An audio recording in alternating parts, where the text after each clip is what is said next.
वचन, सत्य वचन, जीवन वचन, हर घर में ईश वचन, हर घर में ईश वचन।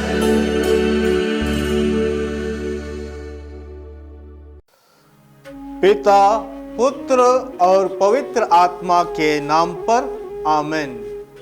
संत लूकस के अनुसार आज का पवित्र सुसमाचार, अध्याय 14 पद संख्या 26 से 30 तक।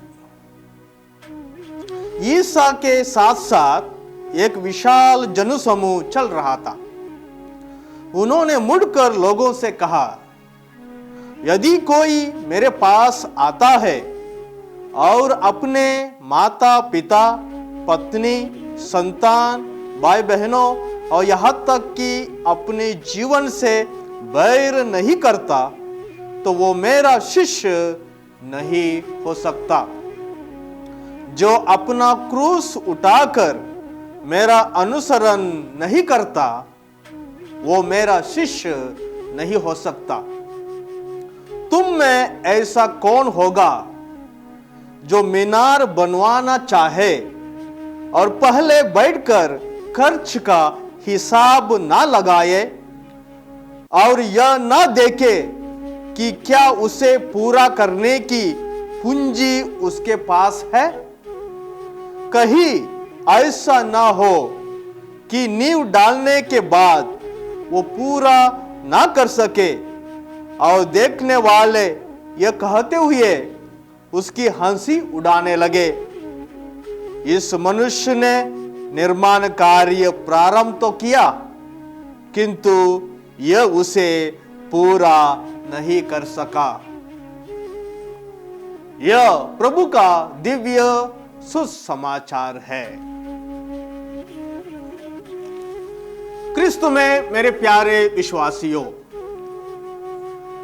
मनन चिंतन के लिए मैंने विषय रखा है यीशु का विद्यालय, द स्कूल ऑफ जीसस। प्रभु यीशु का विद्यालय में क्यों आएंगे लोग? केवल एक ही इच्छा है, वो है प्रभु यीशु का शिष्य बनने के लिए। जो इस विद्यालय में, प्रभु का इस विद्यालय में प्रशिक्षण पाता है, शिष्य बनकर वह स्वर्ग राज्य का प्रचार करता है और लोगों के साथ वो स्वर्ग राज्य प्रवेश करता है। लेकिन प्रभु का शिष्य बनने के लिए आज का सुसमाचार 4 शर्तें रखती है। प्रभु का शिष्य बनने के लिए पहला शर्त है सांसारिक आकर्षण से दूरी बनाए रखना। संसार में कई चीज उपलब्ध है, लेकिन प्रभु का शिष्य बनने के लिए ये चीजें जरूरी नहीं है। कुछ लोग कहते हैं, मैं प्रभु का अच्छा शिष्य हूं, मैंने सब कुछ छोड़ा है, मैं प्रभु का अनुसरण करता हूं, लेकिन वे लोग पारिवारिक समस्याओं में से इतना लुब्ध है और पारिवारिक समस्या उनके ऊपर इतना बोझ बना हुआ है, वे लोग सांस लेने में उन लोगों को तकलीफ होते हैं। मैंने कई लोगों से पूछा जो अपने आप को प्रभु का शिष्य बताता है, प्रभु का अनुसरण करता है, तो उससे पूछा कैसे हो, तो उन्होंने यही उत्तर दिया, क्या कहे फादर जी, बहुत परेशान में है, भतीजे का नौकरी नहीं हुआ, बांजी का शादी नहीं हुआ, पापा बीमार है, मम्मी को बुखार है, भाभी गिर गई है, बहन भाग गई है, ऐसे कई समस्याएं उनके जीवन में है। तो ये सारे समस्या से वो अपने ऊपर उन्होंने समस्या को रखा है, वो प्रभु का अनुसरण कैसा कर सकता है, क्योंकि वो सांसारिक चीजों में लुब्ध है, सांसारिक समस्याओं से परेशान है, ऐसे लोग प्रभु का शिष्य नहीं बन सकता है। शर्त 2, आत्मा त्यागना। आत्मा त्यागना का अर्थ है प्रभु यीशु को अपने आप से ज्यादा प्यार करना। कुछ लोग अपने जीवन में इतने चिंतित हैं, वो और अपने जीवन में ही वो ध्यान देता है, हमेशा अपने स्वास्थ्य की चिंता है, इतना कि उसके लिए कोई भी मौसम सही नहीं है, कोई भोजन उसको सही नहीं है। उदाहरण के लिए गर्मी में लू, बारिश में फ्लू, जाड़ा में ठंडा, खाने को अंडा, ब्लड में शुगर और तेल में कोलेस्ट्रॉल, पेट में गैस, मुंह में वास, ऐसे तमाम समस्याएं, वो समस्याओं से वो चिंतित है। और ऐसा व्यक्ति प्रभु का शिष्य कैसे बन सकता है, एक सवाल है। तीसरा शर्त, क्रूस उठाना। प्रभु का शिष्य बनने के लिए एक आसान कार्य नहीं है। प्रभु यीशु खुद कहता है कि तकलीफों को सहना पड़ेगा, परेशानियों को झेलना पड़ेगा। जब मैं पुरोहित बनने के लिए सेमिनरी में मैंने प्रवेश किया, हम लोग 22 लोग थे। जब मुझे अभिषेक हुआ, जब मैं पुरोहित बना, हम लोग केवल 2 लोग थे। तो 20 लोग कहां गए?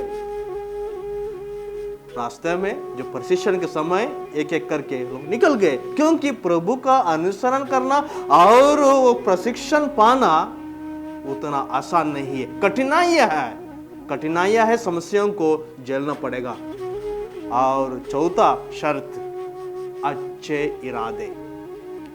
प्रभु का शिष्य बनने के लिए हर एक व्यक्ति को अच्छे इरादे होना चाहिए। His motivation should be right motives।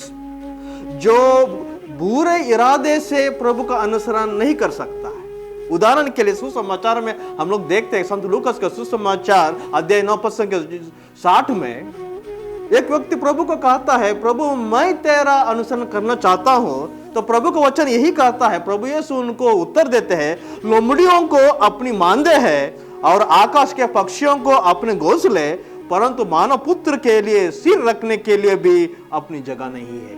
यानी प्रभु कहना चाहते हैं कि मेरा अनुसरण करना उतना आसान नहीं है। और एक व्यक्ति जो अच्छा इरादा था उसको प्रभु यीशु बुलाता।